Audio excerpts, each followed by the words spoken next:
be to God.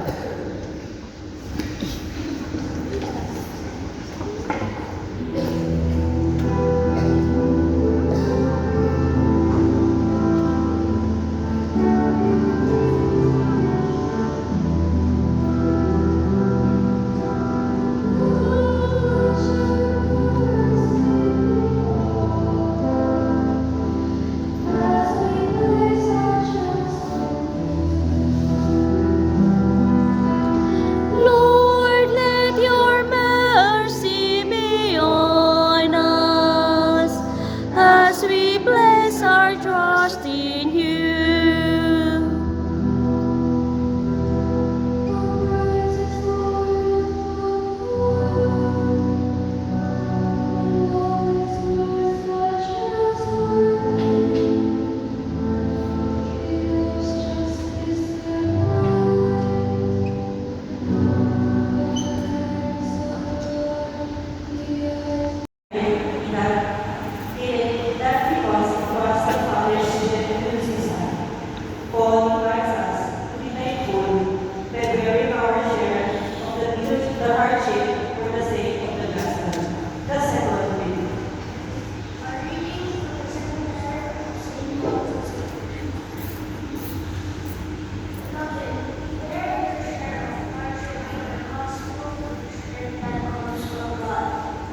Save us and call us to a holy life, not according to our works, but according to his own design and grace bestowed on us in Christ Jesus.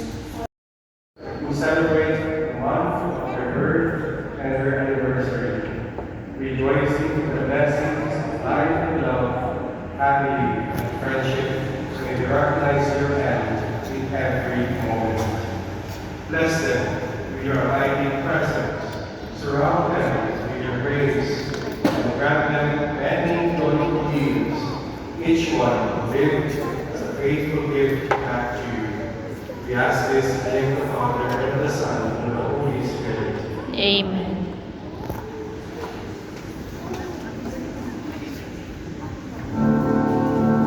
Happy birthday to you.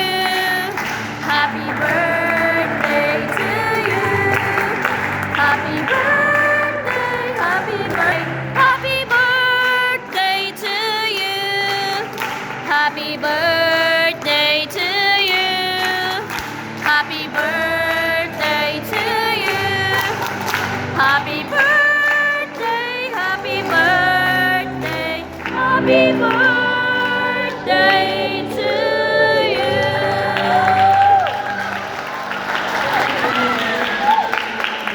Ay, naubos na. Naubos na. Ang cute-cute naman. Wow!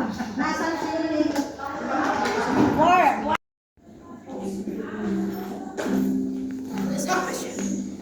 Sabi niya kanina, kung si Arthur siya. Oh, bagtap niya pala. Andre Paz. Oh.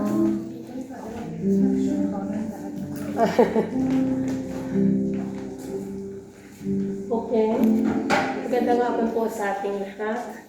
Today, we have a lesson recollection. So, as you all know, our guest speaker is Reverend Father Andre Paz, Kalumban Fathers.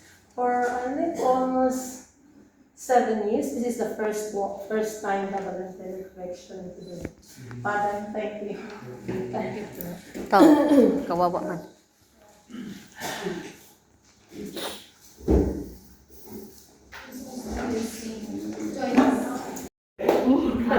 Sa pag-invite niyo for this recollection, first of all, I would like to introduce myself. My name is Father Andre Paz. Ako po ay isang Kalumban missionary. Some of you already know Father Salu. Yes. Father Salu and I, we live together. Kasama kami sa isang bahay. We work together. And I grew up in LA. Wow! LA Union. Laon yun pala. Father, Ilyo yun. Hindi yun Il-A. Ilyo yun. So, Ayan. Na-prank. So, Ilocano ako, napag-plan ng Ilocano. Okay. Sila palangot din. Marami sila. Marami tayo dito. Pangasinan. So, Maraming anyway, Ilocano. yung ating theme for today that I chose for us, Lent with Saint Francis, gazing on the crucified Francis. Bakit pinili ang theme na ito? Bakit Saint Francis? Hindi nga po, kung may nakakalam, bakit Saint Francis? Believe in St. Francis. Today, because this year, the church has declared this year as the year of Saint Francis. Mm. Oh! Hindi pa dati. Kung hindi ko pa pala pinili, hindi mo malalaman. No? Opo. Tingnan natin. So, ito po yung theme natin, Lent with Saint Francis, gazing on the crucified Christ. Absent. Bakit yan ang theme natin? We go, I'll explain as we go along. So, pagkatapos po, in January, just last month, no? Anong sabi ng simbahan? That there will be a special year of Saint Francis in which every faithful Christian, following the example of the Saint of Assisi, shall become a model of holiness, of life, and a constant witness of peace. So yun po yung paanyaya sa atin.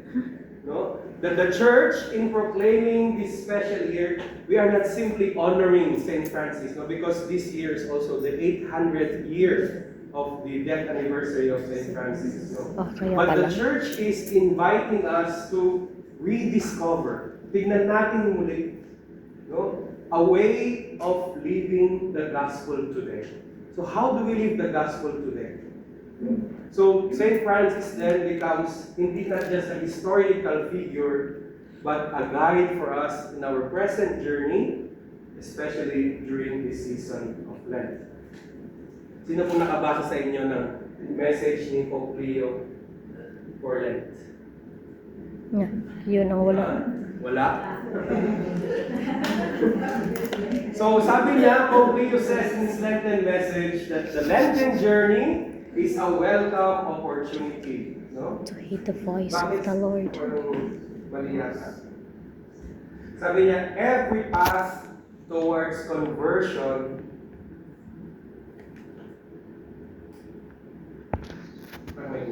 Every path towards conversion begins by allowing the Word of God to touch our hearts and welcoming it to the docile spirit.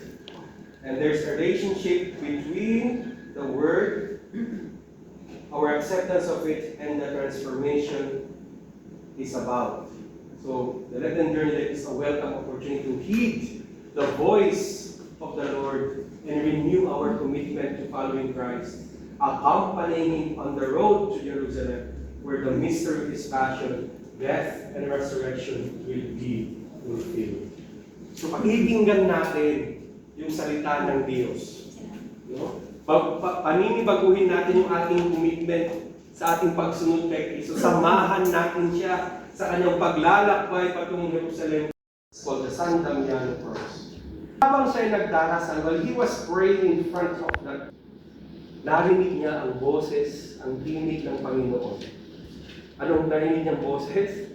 Sabi niya, Francis, go and rebuild my church. Bangunin mo muli ang aking simbahan. So, kung titignan po natin, and sa Saint Francis, he also lived the same forgiveness. Alam niyo ba na si Francis? For they do not know. He came from a very wealthy family, you know? A noble family. And so, nung pinili niya na maging mendicant, yung mendicant, ibig sabihin na mendicant, yung namamalimos, yung mayaman, binenta niya sa na nagbago, nagsisisi, surely you will be with me in paradise. Pero kung titignan natin dito, kahit na sinabi ni Jesus na makakasama mo ko sa paraiso, hindi naman nagbago yung sitwasyon kung magnanakaw, di ba? It did not improve. His situation did not improve. Nakapost pa rin siya. Naghihirap pa rin siya. Mamamatay pa rin siya. And yet, in that moment, hope is born. So, ibig sabihin, may binibigay ang Panginoon sa atin na walang ibang makapagbibigay. At yun ay ang pag-asa na ng paloob. No? The assurance that we are not forgotten. The assurance na ang ating buhay ay may kabuluhan. Na anuman yung mga nagawa natin,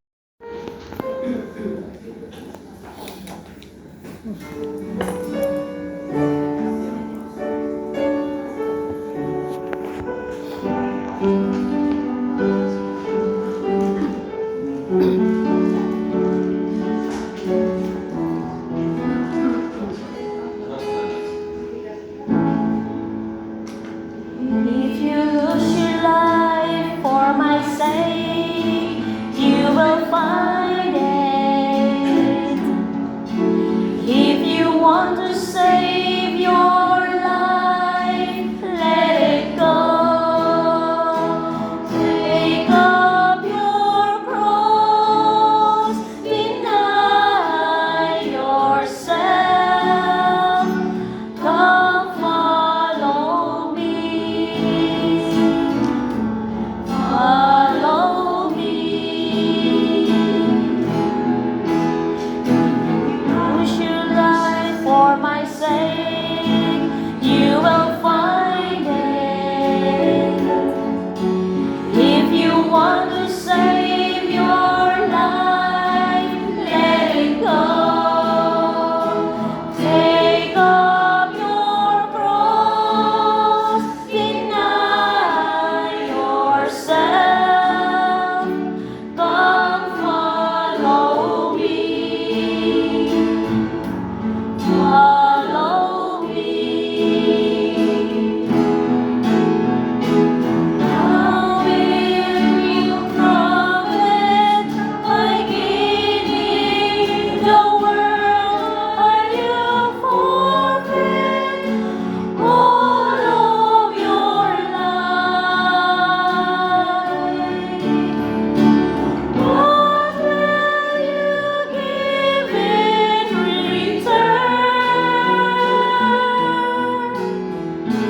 What will you give in return? sa Panginoon sa panahong sa lahat ng mga nararanasan natin, sa mga pagsubok sa buhay natin. To serve